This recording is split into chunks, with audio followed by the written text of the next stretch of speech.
Bienvenidos a Voto Informado 2016, iniciativa académica y democrática de la Facultad de Ciencias Políticas y Sociales de la Universidad Nacional Autónoma de México, a través del Centro de Estudios de Opinión Pública y con la producción de TV UNAM. Aquí, líderes políticos nacionales y otros actores relevantes dan respuesta a sus preguntas para emitir un voto informado. Este ejercicio plural tiene el propósito de escuchar la opinión de los líderes políticos que participan en las elecciones de junio próximo en nuestro país. Damos la bienvenida a Damián Cepeda Vidales, secretario general del Partido Acción Nacional. Muchas gracias por la invitación, realmente un orgullo estar aquí con ustedes. Felicidades por la iniciativa. Muchas gracias. La mecánica establecida para este programa contempla las preguntas elaboradas por un comité académico y que serán realizadas por nuestros compañeros de manera directa, para lo cual nuestro invitado tendrá un máximo de 2 minutos para responder. Una vez concluido este tiempo, continuaremos con la siguiente pregunta. Bienvenido. Gracias. Javier Villa, estudiante de Administración Pública. ¿Considera que existe una crisis de confianza entre políticos y ciudadanos? ¿Qué propone su partido para que los ciudadanos confíen en los partidos políticos? Gracias, Javier. Sí, definitivamente sí creemos nosotros en el PAN que existe una crisis de confianza entre los ciudadanos hacia los partidos. De hecho, el diagnóstico del cual nosotros competimos para buscar la dirigencia del PAN, en este caso Ricardo Anaya y un servidor, fue ese, precisamente que no nada más en México, sino en el mundo hay esta falta de credibilidad. Y el PAN no está exento de ello, como parte de uno de los partidos políticos. Nosotros queremos ser parte de la solución, no parte del problema, y para eso lo primero que hay que hacer es reconocerlo. ¿Qué proponemos? Regresar a los orígenes. El PAN nació de la ciudadanía. Es un partido que creció con ciudadanos comunes y corrientes que querían mejorar el país. Lo que nosotros hoy hacemos es voltear hacia allá y decir, aquí está un partido abierto, con posturas ideológicas muy claras y definidas, con blancos y negros, en donde tenemos una visión en común que queremos impulsar, que es que a México le vaya mejor. Así de sencillo. Decirte que creemos un poco en que si no somos nosotros quienes tomamos un paso hacia adelante y participamos a hacer que las cosas sucedan en México, no van a suceder. Escuchando hace unos días a un conferencista hablar de un poeta en los años del nazismo, él decía que en aquellos entonces, pues primero fueron por los comunistas, decía él, y nadie dijo nada. Después fueron por los socialistas y nadie dijo nada. Cuando vinieron por mí, pues ya no había nadie que dijera nada. Lo que quiero decir con esto es que hoy es cuando los ciudadanos que queremos un verdadero México mejor, tenemos que levantar la voz. Y el PAN lo que hace es poner una plataforma de forma de pensar y de propuestas concretas para cómo mejorar este país. Necesitamos recuperar esa confianza porque es con la ciudadanía como vamos a construir un México mejor. El PAN cree que debemos de tener tanta sociedad como sea posible y tan solo tanto gobierno como sea estrictamente necesario. Muchas gracias. Emilio Jiménez, egresado de Administración Pública. Quiero preguntarle qué consecuencias políticas tienen las candidaturas independientes y cómo impactan estas a su partido. Nosotros vemos de manera positiva las candidaturas independientes y no lo decimos nada más de discurso, sino que hemos actuado. Hace unos meses presentamos a través de los grupos parlamentarios una iniciativa de ley concreta que facilita las candidaturas independientes en el país. Y déjenme profundizar un poco en por qué lo hacemos. No quiere decir que estemos diciendo que vote la ciudadanía por los candidatos independientes, no. Somos un partido político que cree que tenemos las propuestas adecuadas para poder sacar adelante al país. Sin embargo, creemos que es justo y correcto que la ciudadanía pueda tener esa variedad de ofertas y que pueda votar o optar por una persona que representa un partido político o una persona que es una candidatura independiente. Pero ¿cuál es el tema? ¿Cuál es el problema? Que aun cuando están aceptadas a nivel nacional desde hace ya varios años, en la práctica se les ha puesto muchas trabas y ahí la propuesta del PAN para acompañar el discurso con hechos. ¿A qué nos referimos? A nivel local, diferentes legislaciones les ponen distintas trabas, que si pocos días para recabar las firmas, que si el porcentaje de firmas muy alto, para tratar de inhibir que otras personas puedan participar a través de las candidaturas independientes. Nosotros creemos que esto no es correcto. O sea, uno debe de ganar en las urnas, convenciendo a la gente de que eres la opción adecuada. Y la competencia no nos debe dar miedo. Al contrario, la competencia te hace sacar lo mejor de ti y te hace mejorar. Y al final del día eso ganaría la ciudadanía. Habiendo dicho eso, que estamos de acuerdo con las candidaturas independientes por estos motivos de competencia y democracia, sí también decir que desgraciadamente hoy en México en muchos lugares son utilizadas por los gobernadores de los estados para pulverizar el voto de la oposición y que gane el candidato oficial. Entonces, ojo, que sean verdaderamente candidatos independientes y ciudadanos, no que sean mecanismos que utiliza el oficialismo, el poder, para evitar la alternancia en muchos estados y en el propio país. Muchas gracias. Marilena López, estudiante de Relaciones Internacionales, sexto semestre. ¿Qué medidas propone su partido para enfrentar la corrupción que tenemos en nuestro país y cuál es su opinión con respecto al Sistema Nacional Anticorrupción? Claro, decirte que fue el PAN el principal impulsor del Sistema Nacional Anticorrupción. Yo vengo de ser legislador en la pasada legislatura, el propio presidente Anaya también lo es, y ha sido el tema principal del Partido Acción Nacional. Mira, la corrupción le cuesta a este país 1.5 billones de pesos al año. Es el principal motivo o el principal obstáculo para el desarrollo económico de México. Y no lo digo yo, lo dice el Foro Económico Mundial, lo dice el estudio del INCO, Transamos y no avanzamos. Es decir, la corrupción es un mal que está afectando por todas las vías a México. No nada más en el tema de gobierno, sino también en desarrollo económico. Hay que combatirla de manera frontal. Nosotros, ¿qué proponemos?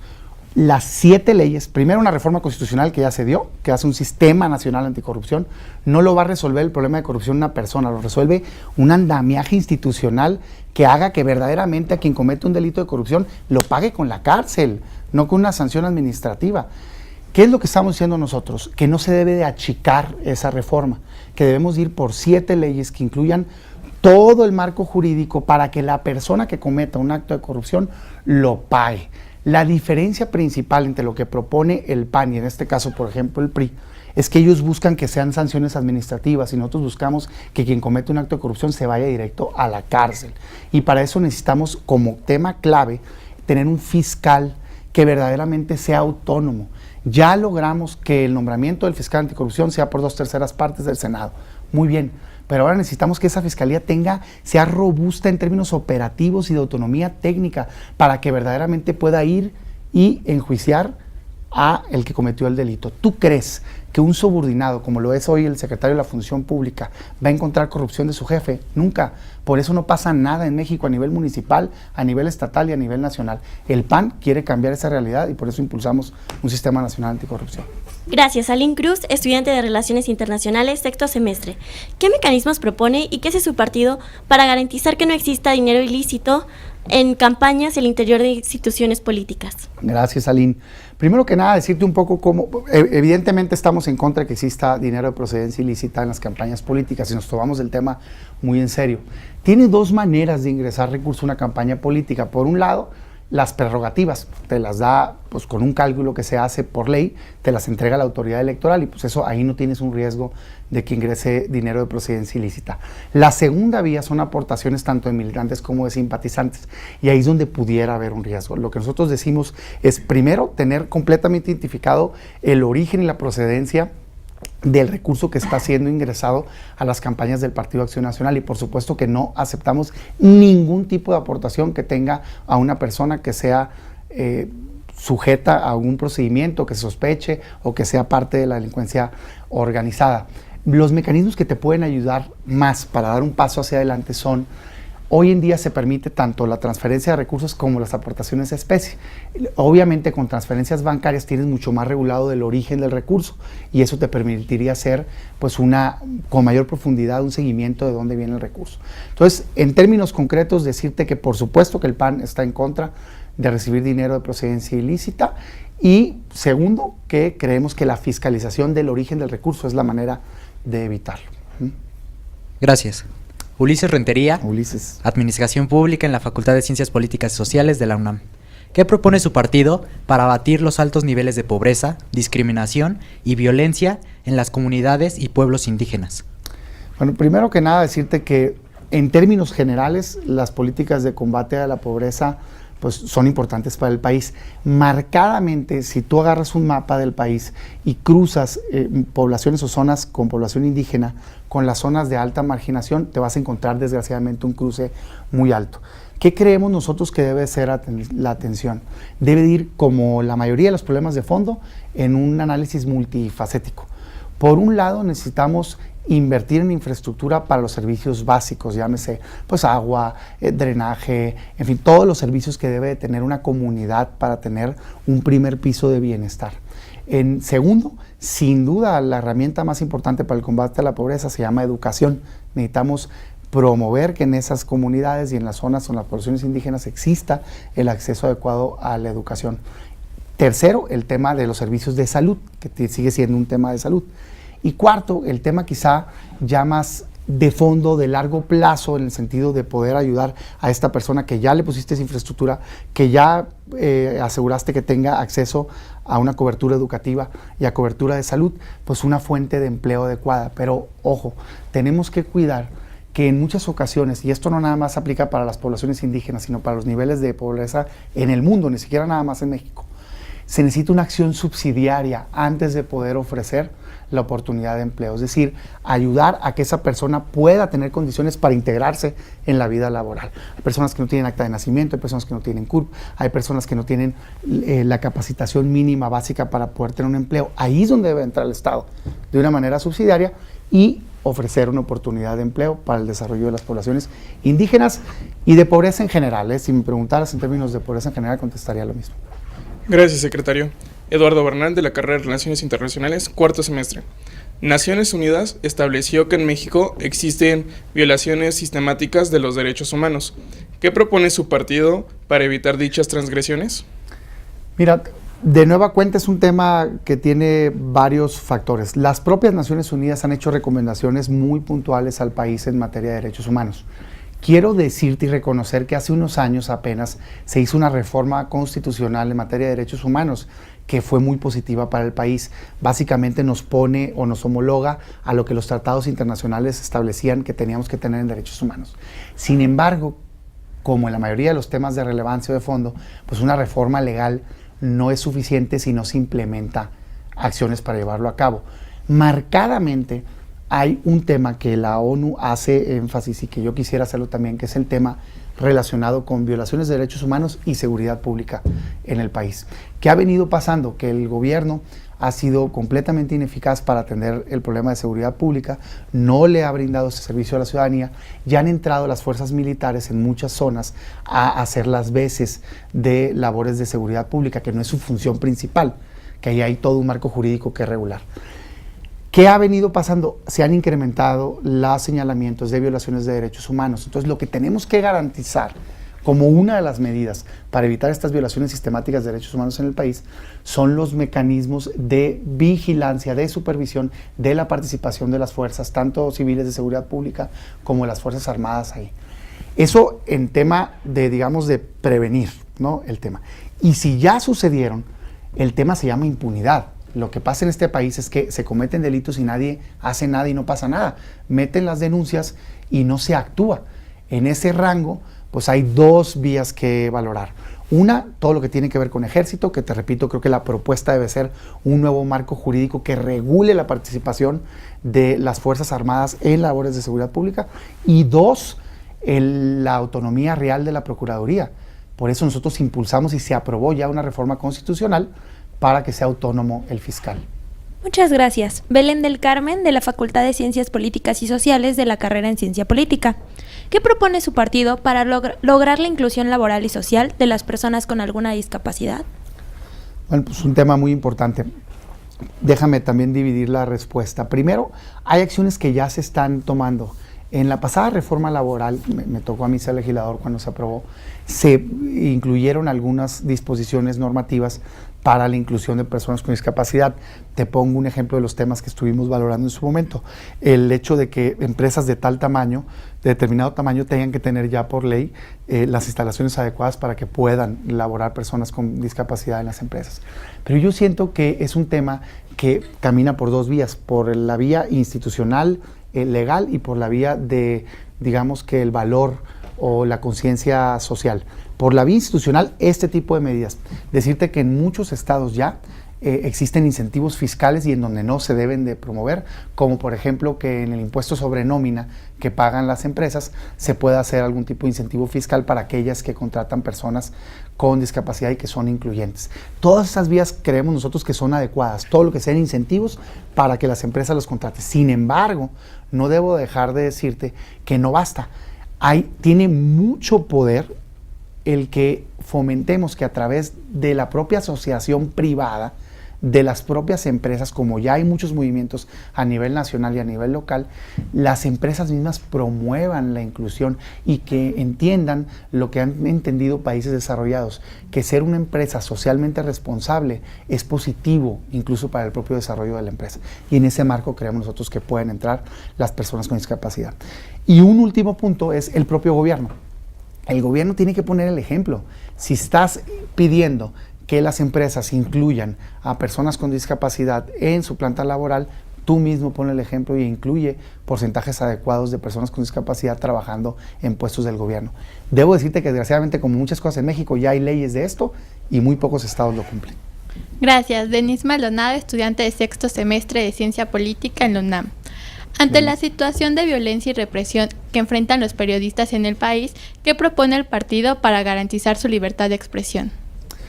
Yo te diría, en todos los temas que tienen que ver con delitos, yo los dividiría en tres vías. Primero, prevención; segundo, atención; y tercero, sanción. Déjame entrar al caso particular del tema de los periodistas. ¿A qué me refiero con prevención? Necesitamos como sociedad, ser tolerantes a la libertad de expresión. México va abriendo paso en este tema, pero nos falta todavía mucho por hacer y nos falta estar más acostumbrados a que pues, la libertad de prensa es algo positivo para el país, y qué bueno que gentes piensen distinto que uno, pues eso es lo que hace rico un debate público. Entonces creemos nosotros que si se hace una cultura fuerte de libertad de expresión, son menos o podrían ser menos, evidentemente, las violaciones que puedan sentir o que puedan recibir los propios periodistas. Dos, en el campo de la atención, cuando ya sucedió, que actúe la autoridad. Regreso al tema de derechos humanos y profundizo porque se me acabó el tiempo ahí. Necesitamos una fiscalía autónoma. ¿A quién se acusa principalmente de las violaciones contra los periodistas? Pues a la autoridad. O sea, es como el primer acusado, porque está criticando una autoridad. ¿Y de quién dependen los procuradores en este país? De los gobernadores y del presidente de la República a nivel nacional. Por eso creemos nosotros que si le damos autonomía a la Fiscalía, a la Procuraduría, pues, para entendernos bien, esa Fiscalía será una Fiscalía autónoma, mucho más libre de verdaderamente perseguir el delito. Y en el tercer rubro que te decía, primero la prevención, segundo la atención y tercero la sanción, se deben de agravar las penas. En la mayoría o en muchos de los estados ya existen penas agravadas por ataque a periodistas. Nosotros creemos que es una vía, aunque la teoría delincuencial te dice que no necesariamente está ligado la sanción con quien comete el delito, pero creemos que es positivo elevarla. Gracias. César Guzmán, estudiante de Ciencia Política. ¿Considera usted que implementar el mando único policial reducirá los niveles de violencia y baja calidad de los cuerpos policíacos en estados y municipios? Definitivamente no. El Partido Acción Nacional ha sido bien claro en la postura.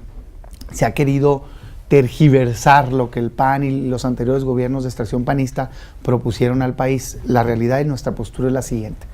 Nosotros no creemos que por arte de magia el solo pasar la autoridad municipal a estatal vaya a resolver los problemas. Yo les pregunto si creen que se hubiera cambiado algo o qué pasó entonces en el caso de Veracruz, por ejemplo, donde los policías estatales están acusados de ser precisamente quienes atacaron a jóvenes hace apenas unos meses. O diferentes casos. No lo creemos que sea así de simplista. Nos parece una solución muy cortoplacista, muy limitada y que no resuelve de fondo. ¿Qué creemos que sí funciona? Un mando mixto. Este tema tiene que ver con las competencias. ¿Qué capacidad tiene un municipio determinado de atender el problema de seguridad pública para su ciudadanía o no? Hay policías como la de San Pedro en Nuevo León, que es mucho mejor calificada que muchas policías estatales. Hay gobernadores que están completamente señalados por corrupción, por autoritarismo. ¿A poco en sus manos estaría bien la policía? Claro que no. ¿Qué dice el PAN? Su principio básico, que eso de hecho es parte de nuestros principios fundamentales, subsidiariedad. En donde se requiera y por el tiempo que se requiera, que entre la autoridad superior a hacer las veces, en este caso de un mando mixto, y tomar el control. Quien lo requiera, así sea. Quien no lo requiera y quien pueda hacer solo a través de la policía, coordinado por supuesto con el Estado, garantizar la seguridad pública de los municipios, que así se haga. Lo importante en nuestra visión son las competencias, poner un sistema de indicadores. Quien está cumpliendo se queda con el manejo de su policía municipal, quien no está cumpliendo lo atrae el Estado para poder subsanar las fallas que tenga. Entonces, no, definitivamente el mando único no resuelve. Nosotros proponemos un mando mixto que tenga que ver con competencias. Muchas gracias. Elio Flores, estudiante de Administración Pública, segundo semestre. Mencione 3 propuestas para reducir la violencia y combatir la delincuencia organizada. Híjole, pues yo te diría muchos, déjame elaborar. Evidentemente en el tema de violencia y en el tema de delincuencia, como todos los temas que tienen que ver, educación siempre la pondremos como número 1, pues, o sea, una mejor sociedad parte de que estés mejor educado. En el términos ya de violencia, seguridad, delincuencia organizada, nosotros creemos que parte de la solución es el mando mixto, como ya lo comentaba ahorita, que ese sea el esquema de seguridad pública que funcione en el país, en donde quien tiene capacidad de satisfacer la necesidad de seguridad pública lo haga, y quien no, que se le atraiga. Y en términos de delincuencia, en términos generales y delincuencia organizada, nosotros sí creemos que la propuesta que he venido citando de llevar a la práctica la reforma constitucional que ya se dio, de darle verdadera autonomía a la Fiscalía, es decir, a la Procuraduría General de la República, que se pase a ser un fiscal autónomo, que no dependa del presidente de la República, y que en los estados una Fiscalía autónoma también no dependa de los estados, va a ayudar en el tema de la delincuencia. Por supuesto, a esto lo tenemos que acompañar de un esquema de profesionalización, en ese caso del Ministerio Público, para que pueda ser mucho más profesional y mucho más eficiente la justicia en ese sentido. Y por último, 2 temas más: la correcta implementación del nuevo sistema de justicia penal, y en el tema de delincuencia organizada, algo que ya hicimos en las pasadas reformas en materia financiera, pero que puede analizarse, evaluarse y ver si requiere una mejora, que tiene que ver con la fiscalización del recurso de procedencia ilícita. A la delincuencia, donde le duele, sobre todo la delincuencia organizada, es en el recurso público. Si tienes una autoridad capaz de verdaderamente investigar en dónde está el recurso o ganancia de la delincuencia organizada, les vas a pegar en donde más les duele, y creemos nosotros que puedes avanzar en términos de delincuencia. Gracias. Adriana Escamilla, egresada de la Facultad de Ciencias Políticas y Sociales de la UNAM. Le realizaré algunas preguntas sobre temas de coyuntura en la vida pública de México. Las opciones de respuesta son a favor, en contra o tiene la posibilidad de abstenerse. ¿Su partido está a favor o en contra de legalizar el consumo recreativo de la marihuana? Déjame hacer un comentario genérico antes de entrar al sí o no o abstención. El PAN es un partido democrático, a diferencia de muchos otros partidos, plural. En muchos casos no existe una postura, digamos que dogmática o de principio, y existen en elaboración o en discusión muchos temas. Lo comento porque seguramente muchas de las preguntas van a estar ahí, entonces tendré que abstenerme por este motivo, porque está en debate. Este tema me abstengo por estar todavía en debate el tema de la marihuana al interior del partido. ¿Su partido está a favor o en contra de eliminar el fuero a los funcionarios públicos? A favor, presentamos una iniciativa y de hecho se votó en la... ¿Su partido está a favor o en contra de la revocación de mandato? A favor en medidas, con candados, pero a favor. ¿Su partido está a favor o en contra de la adopción de hijos por parte de parejas del mismo sexo? Me abstengo por estar bajo análisis. ¿Su partido está a favor o en contra de la presencia de soldados y marinos realizando tareas de la policía? Temporal, sí. ¿Su partido está a favor o en contra de utilizar recursos públicos en la construcción de estadios deportivos de carácter profesional? El deporte, sí. El caso particular, pues habría que ver las motivaciones, pero yo creo que no me suena como de prioridad. ¿Su partido está a favor o en contra de incrementar el impuesto a la tenencia vehicular en ciudades altamente contaminadas? No es un tema, todo el tema de impuestos es un tema que tenemos que analizar caso a caso, entonces no me abstengo. ¿Su partido está a favor o en contra de aplicar pruebas estandarizadas como mecanismo de evaluación docente? pues, como lineales. No, creemos que debe haber evaluaciones, pero deben de ser multifactoriales. ¿Su partido está a favor o en contra de la voluntad anticipada, es decir, eutanasia? Me abstengo. ¿Su partido está a favor o en contra de las fotomultas vehiculares? Es una cuestión administrativa que tendría que ser valorada, ¿no? ¿Su partido está a favor o en contra de la extradición a Estados Unidos de criminales de alta peligrosidad como Joaquín Guzmán lo era? Caso a caso, pero en términos generales, si la pregunta es, pues sí es correcta la extradición. ¿Su partido está a favor o en contra de que México busque un asiento permanente en el Consejo de Seguridad de Naciones Unidas? Sí, por supuesto, siempre debe de existir la participación en los órganos internacionales. Perfecto, muchísimas gracias, eso es todo. Gracias. Saraí Trejo Fuentes, estudiante de Administración Pública. ¿Qué opina de las llamadas autodefensas, las guardias comunitarias y los colectivos sociales similares? Un tema muy complejo, profundo, nos pudiéramos quedar horas platicando de él, pero déjame sintetizar en estos minutos que tenemos. La seguridad pública es responsabilidad del Estado mexicano. En eso se resume la posición en el tema. Habiendo dicho eso, que la seguridad pública es exclusivamente responsabilidad del Estado mexicano, sí decirte que en algunos lugares lo que ha venido pasando es que ha sido completamente incompetente el Estado mexicano para brindar seguridad, y en algunas comunidades de algunos estados esto ha provocado que la ciudadanía se organice. Desgraciadamente algunas de esas organizaciones, no todas, algunas se han mantenido para lo cual fueron creadas, que es para la defensa de la propia ciudadanía y brindar seguridad, pero otras se han tergiversado con otros motivos que no son positivos. Entonces, ¿qué creemos nosotros? Que todo debe regresar hacia el estado natural, o sea, que es que el Estado mexicano se haga cargo de la seguridad pública, en todo caso, que encuentre esquemas de participación de la sociedad, pero la responsabilidad sí debe estar a cargo del Estado mexicano. Gracias, secretario. Vanessa Hernández Munguía, estudiante de Ciencia Política de la UNAM. ¿Qué propone su partido para atender el aumento de casos de violencia de género?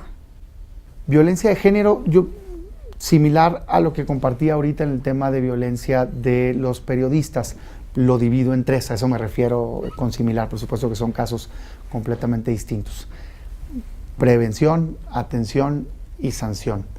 En el tema de violencia de género, creemos que gran parte de la prevención tiene que ver, por supuesto, con eliminar esta idea que desgraciadamente, y estamos completamente en contra, todavía existe en muchas comunidades de nuestro país, de que no es tan grave algunos casos de violencia contra la mujer. Nosotros creemos que por supuesto que es altamente grave, y esto con valores, con educación, con cultura de prevención lo podemos ayudar a prevenir.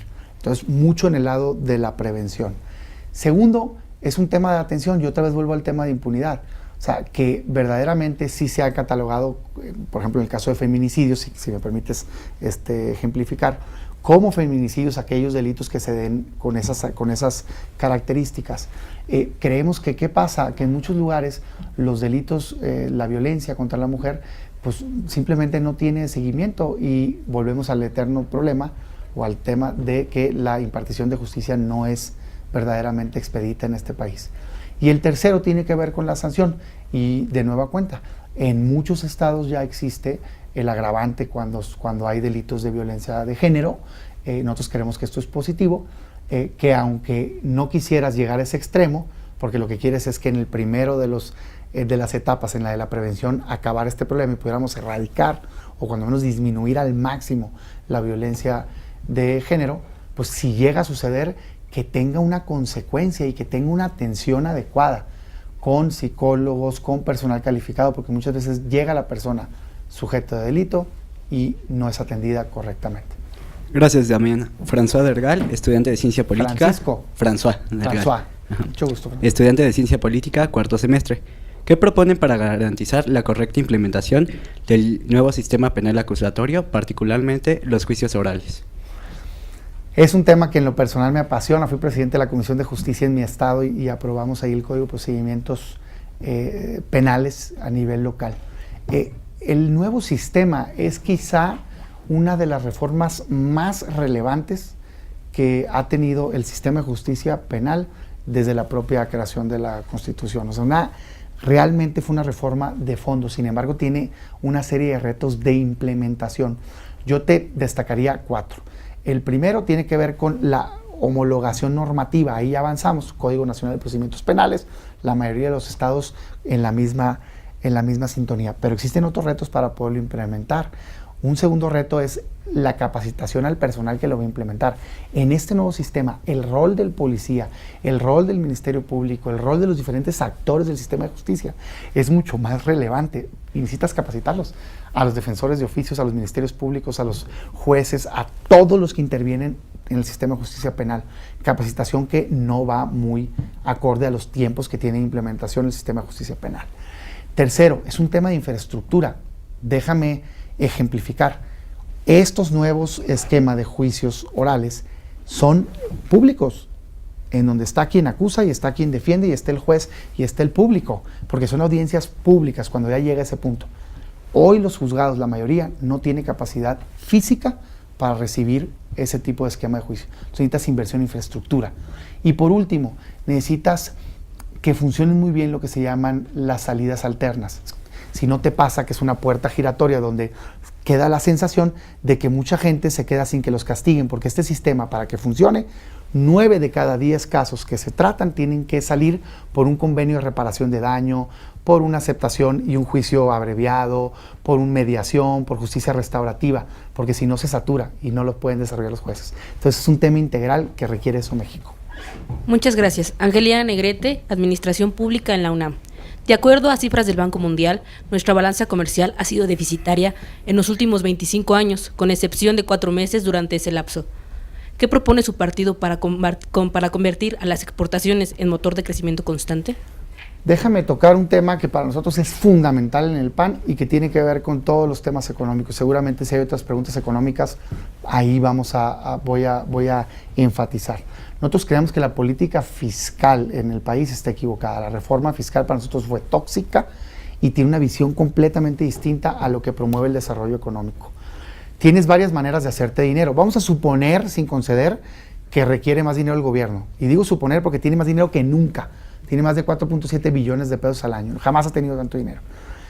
Una vía es aumentar a los que ya están pagando, como lo hicieron. Otra es que todos contribuyamos más, o sea, la gente que no está pagando. Otra es apretarse el cinturón, es decir, y una última es facilitar las cosas fiscales para que el empresario pueda tener un desarrollo económico mejor. ¿A qué me refiero? Necesitamos una economía sólida en México para poder ser punta de lanza exportadora. En el caso específico del tema de la balanza comercial, efectivamente el precio del petróleo y el tema del petróleo nos ha pegado, pero si quitamos eso, lo que podemos ver es que tiene una concentración muy alta hacia el mercado de Estados Unidos, lo cual es correcto porque está de vecino y es un gran comercio. Sin embargo, si queremos incrementar esa capacidad exportadora, deberíamos de pensar o de ver con mayor seriedad otros mercados, como representa, por ejemplo, Asia, que es uno de los principales mercados de consumo también de este país.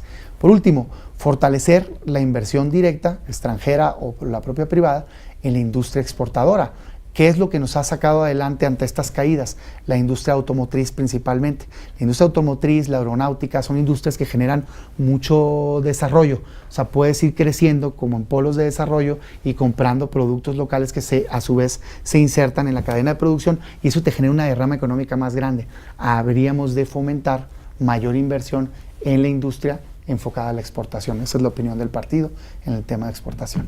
Muchas gracias. Kenia Cardosa, estudiante de Ciencias Políticas de la UNAM. Algunos economistas afirman que incrementar el salario mínimo provoca inflación y desempleo. ¿Cuál es su postura frente a las propuestas de aumentos sustanciales al salario mínimo? Yo, primero, decirte que nosotros estamos a favor de pasar de un salario mínimo a un salario digno. La propuesta del Partido de Acción Nacional es que tomemos como referencia la línea de bienestar marcada por el Coneval y que el recurso que ingrese a una familia sea el necesario para poder satisfacer las necesidades básicas acorde a lo que este órgano de evaluación de política social nos dice en el país que es necesario. En el tema de la inflación se ha debatido mucho. Creo que uno de los principales temas es desindexar el salario mínimo como unidad de medida. Hoy la tenemos ligada a los diferentes temas, que si vivienda, que si multas, que si prácticamente en todo. La propuesta que se ha puesto en la mesa, que por cierto ha avanzado el consenso en el tema, es desindexarlo, crear una unidad de medida para eso y que el salario sea exclusivamente para lo que es un salario mínimo, en este caso digno, para un trabajador.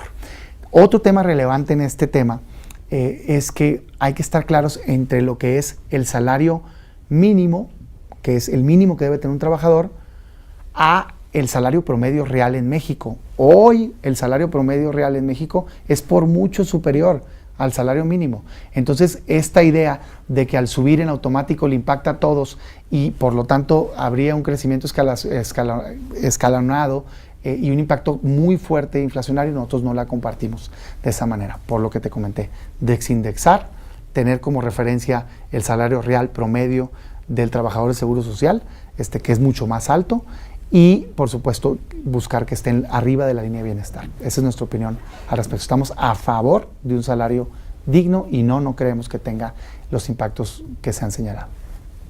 Muchas gracias, secretario. Soy Eric Pérez Mora, pasante de Ciencia Política. El 10% de la población más rica en México percibe un ingreso 30 veces mayor que los mexicanos más pobres. ¿Qué propone su partido para disminuir la desigualdad en nuestro país? Mira, evidentemente vivimos en un país muy desigual, tú lo decías bien con las cifras, muy pocos ganan mucho y muchos ganan poco. Nosotros creemos que la solución, como en muchos de los temas, es, además de todas las estrategias de combate a la pobreza que ya señalaba en una pregunta que me hizo uno de tus compañeros, que tiene que ver con inversión en infraestructura, educación, salud, diferentes motivos, el tema es desarrollo económico, o sea, generar empleos, generar oportunidades de desarrollo para la gente. La mejor manera de combatir la pobreza es darle empleo bien remunerado a una persona, y esto te lleva más adelante a combatir esa desigualdad, porque si subes el número de personas que están con empleos formales, que les dan acceso a seguridad social, ¿no?, y que tienen ingresos adecuados, pues vas a ir disminuyendo esta brecha, aunque siempre va a haber quien gane mucho, pero nosotros creemos que hay que subir al que está abajo, digamos, y la manera de hacerlo es desarrollo económico. De nueva cuenta, no compartimos la política fiscal de este país, creemos que es un error, le fueron a cobrar más a los que ya están pagando.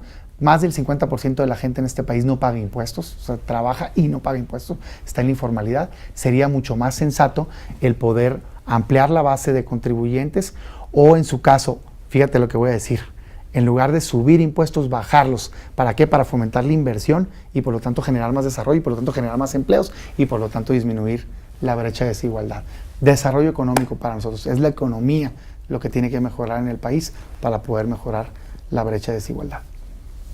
Gracias. Ulises Sánchez, egresado de la Facultad de Economía. ¿No? De acuerdo al SAT, en el año 2004, 270 empresas transnacionales no pagaron impuestos. ¿Cuál es la opinión acerca de este tema y cómo hacer para solucionarlo? Bueno, un poco en la misma línea que lo comentaba ahorita, no deben de existir privilegios en este país. En la pasada reforma fiscal y en la financiera algunos temas, pero sobre todo en la fiscal, de las pocas cosas en las que sí estuvimos de acuerdo fue el endurecimiento precisamente de la evasión, de las acciones contra la evasión fiscal. Se endurecieron las medidas para que sobre todo grandes consorcios no puedan trasladar tan fácil recursos y así evadir impuestos. Sin embargo, sigue sucediendo. Yo te diría que es pronto para ver el efecto porque está hace apenas poco tiempo la reforma. Habríamos de esperar a ver el resultado de esas medidas que ya tomamos, y digo ya tomamos porque esa sí la tomamos en conjunto, el PAN apoyó esas medidas, y ver lo que se tenga que apretar. Pero en términos generales lo que tienes que hacer es evitar salidas, el menor número de deducciones posibles, ¿no? Solo aquellas que sean completamente justificadas, y aumentar tu base de contribuyentes. De veras es increíble. Y no se soluciona con el RIF, con el régimen de incorporación fiscal que autorizó pues en la reforma fiscal y que impulsó el gobierno, porque es un régimen que ataca pues a un porcentaje muy específico de la población, y nosotros creemos incluso que el REPECO será mejor, o sea, te daba mayores facilidades para pagar al pequeño contribuyente. Imagínense ustedes una persona que está sacando adelante una empresa chica, le pones todavía muchos requisitos difíciles de cumplir, pues menos pagan impuestos. Lo que tienes que hacer es facilitar, ¿sí? Pero a lo que voy es evitar evasión a través de medidas que eviten estas salidas fáciles, y dos, aumentar la base de contribuyentes. Si más personas pagamos, todos vamos a pagar menos. Eso es lo que se hace en países desarrollados, no al revés. México fue a la inversa. Qué fácil, te cobro más a ti porque yo no tuve la capacidad de cobrarle al que debe de pagar. No, señores, eso es una ineficiencia del gobierno. Por eso está el país en términos económicos como está. Gracias, secretario. Javier Mazo, egresado de la Facultad de Ciencias Políticas y Sociales de Ciencia Política. ¿Podría decirme qué opina su partido respecto a los retos de la seguridad social universal, como sistemas de pensiones y edad jubilatoria en el largo plazo? 2 minutos, ¿verdad? Sí, es un tema muy apasionante. El PAN, fíjate, déjame darte un poco de historia, fue de los principales impulsores del primer esquema de seguridad. Los legisladores y en aquellos tiempos se comentaba mucho el tema de que se debía de tener. Es un tema que, digamos, lo tenemos muy presente. El PAN mismo, en los gobiernos panistas, se ampliaron muchos de los programas sociales. La pensión, que hoy tanto se menciona, pues es un programa que empezó en muchos casos en los gobiernos del PAN, en donde se le empezó a dar pensión a aquel que no tenía derecho. El seguro popular, que es una manera de hacer universal un derecho a acceso de salud a personas que no tienen sistema de seguridad social del IMSS o del propio gobierno. Es decir, el PAN tiene mucho en su ADN de pues esta solidaridad con las personas para que tengan seguridad social. Déjame decirte qué opinamos. Evidentemente es hacia donde debemos de aspirar, seguridad social universal, que tenga un buen sistema de pensión, que tenga un buen sistema de salud, seguro de desempleo y que puedan acceder, sobre todo en el tema de la pensión, a un ingreso digno. ¿Cuál es el problema? Es uno de los problemas principales que tenemos en el país hoy en día. Es más de 120% el cálculo de la deuda que se tiene, 120% del PIB, lo que significa esa bola de nieve que es pensiones. Se hizo una reforma importante, se pasó un esquema de cuentas individualizadas. ¿Qué creemos nosotros que se debe de hacer? Debatir de fondo en el tema de pensión. 2 recomendaciones muy importantes que hizo la OCDE. 1, el analizar y valorar el antes de las cuentas individualizadas y qué hacer para poder disminuir ese adeudo que se tiene tan grande, que es una carga muy grande a futuro con el país. Y 2, aumentar del 6.5% que es el promedio de la aportación hoy en día a las cuentas, a al menos entre el 11 y el 13%, que es lo que tiene en promedio la OCDE. ¿Para qué? Para que cuando se retiren la gente tenga más recursos. Ojalá y me pregunten ahorita otra vez de algo similar para poderte profundizar, porque es un tema que me apasiona. Muchas gracias. Carla Cuellar, estudiante de Ciencia Política en la UNAM. Sabemos que, de acuerdo a la información del INEGI, casi la mitad de los mexicanos nos encontramos en alguna situación de pobreza. Por favor, dígame algunas propuestas de su partido en ese sentido para mejorar nuestra calidad de vida. Déjame aprovechar tu pregunta para profundizar acá. Ya comentaba ahorita en el tema de pueblos indígenas, ¿por dónde fue? Tú, ¿verdad? Sí. Que quería contestar en términos generales. Combate a la pobreza es un combate integral, evidentemente un tema de educación, evidentemente un tema de salud, evidentemente un tema de infraestructura de servicios básicos y por supuesto un tema de inclusión de la persona que esté en pobreza al mercado laboral. Para eso necesitas un esquema de capacitación, un esquema de poner a esa persona en aptitudes adecuadas para poder tener un empleo bien remunerado. Al final del día el empleo es lo que va a hacer que esa persona pueda llevar comida a su casa, poder tener un techo digno y poder tener el resto de los servicios. Eso en términos generales como política de combate a la pobreza. Además hay un problema serio en muchas de las comunidades con alta marginación de violencia intrafamiliar, de drogadicción y de temas de, digamos que, de desintegración social. Entonces no es nada más un tema por eso de llegar y poner una fábrica ahí. O sea, el resultado no sería el esperado. Tienes toda una serie de factores que tienes que componer y por eso nosotros decimos que el combate a la pobreza es multifactorial en lo que te dije. Uno de los temas es pues un sistema de seguridad robusto y retomo lo que me comentabas acá. Sí a favor de pensión universal, así lo manifestamos, es más se votó cuando, al menos en Cámara de Diputados, cuando yo era legislador y el partido por supuesto que lo acompañó. El origen es programas de gobiernos panistas, por cierto. Sí en temas de seguro, de desempleo también, como una medida transitoria para que esa persona pueda tener un tiempo de buscar empleo y acceder. Sí a un esquema de pensiones que hacia futuro garantice que puedan tener acceso a mejores condiciones y eso implica 2 cosas, elevar, como dije, la participación de 6.5 a entre el 11 y el 13%, y 2, que pueda tener más libertad de invertir quien está recibiendo el dinero para poder tener mejores rendimientos y por lo tanto pagar una mejor pensión. Entonces todo esto pues en suma te da un mejor sistema de seguridad social y te ayuda al combate a la pobreza. Gracias. Mi nombre es Andrés Sánchez, estudiante de comunicación y mi pregunta es, ¿cuál es su opinión con respecto a la reforma educativa y el proceso de implementación? La reforma educativa fue impulsada por el PAN por años. Desgraciadamente, en este caso el PRI, que era oposición, fue mezquino y no dio los votos que se requerían para poder aprobarla durante los gobiernos del PAN.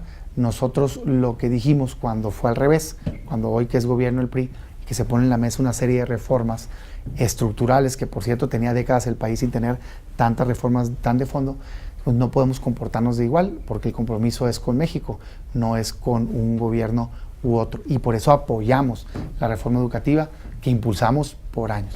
La médula, el centro de la reforma es la evaluación. Lo que no se evalúa no se puede mejorar. No debe de ser visto como un ataque para los maestros, por supuesto que no. El maestro que tiene profesionalismo, que se capacita, que está dando todo para sacar adelante a sus estudiantes, pues tiene toda una, digamos que carrera que va a poder ir avanzando. El que no, pues no merece un estudiante recibir clases de alguien que no esté capacitado. Todos los días de la semana yo te diría que preferimos, evidentemente, respetando los derechos laborales de los maestros, pero hay que pensar en el interés del niño, el interés del adolescente, el interés de aquel que está recibiendo la educación. Si no mejoramos los indicadores de educación en México, no vamos a salir adelante. Te lo dicen todos los indicadores internacionales, que es de los principales factores para el desarrollo de un país, la educación. ¿Qué creemos? Fue una buena reforma que no incluye solamente el tema de evaluación, sino que incluye escuelas de tiempo completo, inversión en infraestructura, diferentes temas. Está en proceso de implementarse, siempre hemos dicho que en el mediano plazo se van a ver los resultados, sin embargo, sí decirte que en los primeros momentos se vio una mano que tembló de parte del gobierno, que le faltó el valor para hacer valer lo que la reforma educativa decía. Poco a poco han ido mejorando en ello, que bueno, ojalá y se implemente en su totalidad, porque no está sujeta a ningún tipo de negociación la reforma educativa. Se dio el cambio constitucional y se debe de implementar para bien de la educación. Yo estoy convencido que al final los propios maestros, por supuesto, también es algo positivo para ellos. Gracias, secretario general Gerardo Velázquez, de Ciencia Política. El promedio de educación en México es de segundo de secundaria. ¿Qué propone su partido para disminuir la deserción y garantizar que se concluya la educación básica? Bueno, va ligado, o sea, el principal valor que tienes que tener es accesibilidad a educación y que esa educación sea de calidad, es decir, que quien quiera estudiar lo pueda hacer y que cuando lo haga reciba educación de calidad. Esas son las dos premisas para nosotros básicas. Creemos que se están dando pasos hacia allá. La evaluación de los propios maestros, la actualización de los materiales didácticos de los propios planteles educativos, la inversión en infraestructura, te ayuda. Sin embargo, también creemos que hay otro factor que tiene que ser tomado en cuenta para ir mejorando, sobre todos los niveles que estás tú hablando. Necesitamos motivar en México la innovación, la ciencia y la tecnología. Tiene México tasas muy bajas de, por ejemplo, patentes, comparados con otros países y contra algunos que competimos, entonces eso nos pone en desventaja. De hecho, cifras de la OCDE nos dice que el 50% del crecimiento económico en un país es directamente relacionable a lo que invirtió el año anterior en ciencia y tecnología, en investigación y en desarrollo, y el 25% en los casos de los países en vías de desarrollo. Está muy clara la solución. Hay que invertir en innovación, hay que invertir en ciencia, hay que invertir en tecnología y enfocar hacia allá las baterías del país, y creemos que vamos a tener, pues además de un mejor sistema educativo, vamos a tener un mejor futuro para México. Te ligo este tema al grave problema que tenemos de la deserción. Para ello pues hay diferentes políticas, pero una de ellas pues, es el sistema de becas. O sea, México tiene mucho que avanzar todavía en su sistema de becas. Gracias. Jair Flores, de Relaciones Internacionales. ¿Qué propone su partido para disminuir el número de jóvenes que no estudian ni trabajan? Pues un poco relacionado a esto. Primero, acceso a educación. Segundo, a que tengan verdaderamente acceso. Y aquí entra sobre todo, bueno, obviamente primaria y secundaria está cubierto, pero en el tema de las preparatorias hay que recordar que hubo una reforma hace unos años que te garantiza que va hacia la obligatoriedad de la propia escolaridad y por lo tanto de la gratuidad. Entonces tenemos que ir avanzando hacia allá, hacia que el esquema del gobierno te garantice que pueda estudiar una persona apoyada por el propio Estado para que tenga acceso a ello. Sin embargo, creo que tiene que ver con otras cosas también. O sea, un primer tema, accesibilidad al sistema educativo. Un segundo tema, el tema de valores desde la propia familia. Si fomentamos la integración familiar y el hacer ver la importancia que hay para la familia, en que esos jóvenes, en lugar de estar distraídos en cuestiones de violencia, en cuestiones de delincuencia o simplemente haciendo nada, pues sí inviertan en su futuro, porque eso es lo que es la educación. Tú cuando estudias estás invirtiendo en tener un futuro mejor, y es una de las causas principales de la movilidad, la llamada movilidad social. Un joven que hoy estudie seguramente puede tener un futuro mejor que el que pudieron haber tenido en el pasado su propia familia si no estudió. Tenemos que enfocarnos hacia allá. Entonces yo te diría acceso a servicios educativos, digamos que promoción de una cultura de la importancia de la educación en el tema, combate a violencia y drogadicción, que es por muchas de las causas en las que están, y bueno, ya acabada esta etapa, poder vincular la educación con el sector productivo, que nosotros creemos mucho en ello, en el tema de que desde la educación ya vayas adquiriendo conocimientos prácticos y que cuando salgas pues inmediatamente puedas generar o estar listo para trabajar. Gracias. Adrián Morales, de Ciencias de la Comunicación de la Facultad de Ciencias Políticas y Sociales. En los últimos años se han aumentado el número de embarazos en personas menores de edad. ¿Cuál es la postura de su partido y qué generar para solucionarlo? De nueva cuenta, en estos temas creemos que es un tema de educación, más que un tema de imposición, más que un tema de norma, pues es un tema que tiene que ver con la persona, y para eso pues tiene que ver con cómo las medidas que tuviste en tema de valores, en tema de cómo te fuiste formando, para que pues tengas conciencia de las implicaciones de tener un embarazo a temprana edad, que imagino que es lo que me estás comentando. Por supuesto que todos los embarazos son positivos al final del día, pues porque estás generando vida, pero sí creemos que la edad pues adecuada para hacerlo es una edad más madura, en este caso de la mujer, y creemos que con educación y con el fortalecimiento pues de este tipo de valores podemos evitar que caigan en este tipo de circunstancias. Al mismo tiempo, esta educación pues debe incluir el tema de educación sexual, ¿verdad? Para que las personas pues tengan conocimiento de esta materia. Es lo que te pudiera decir: educación, valores y sobre todo política que haga ver estadísticamente cómo se desarrolla una vida después de tener ese episodio, cuando estás ya en determinado momento en una familia, en una edad más madura, a comparación cuando estás en una edad que a lo mejor no estabas lista psicológicamente, para tener un menor. Gracias. Susana Montiel, estudiante de Relaciones Internacionales en la UNAM. ¿Qué opina su partido respecto al programa Hoy No Circula y la posibilidad de implementarlo en otros estados? Es un tema que, si vemos los números, evidentemente no ha funcionado. Como una política más en un marco integral de políticas tanto de movilidad como de el tema de medio ambiente, pues puede valorarse en alguna ciudad determinada la circunstancia, pero parecería que el objetivo no está teniendo los resultados que se pusieron de meta cuando era el inicio. Hoy en día, pues tú puedes ver muchos análisis, de hecho muchos de académicos de la propia universidad, que te opinan que no hay una liga pues de resultado directo en el Hoy No Circula y el impacto que se tiene de contaminación. Y en el tema de movilidad creemos que hay muchos otros temas que debes de fomentar.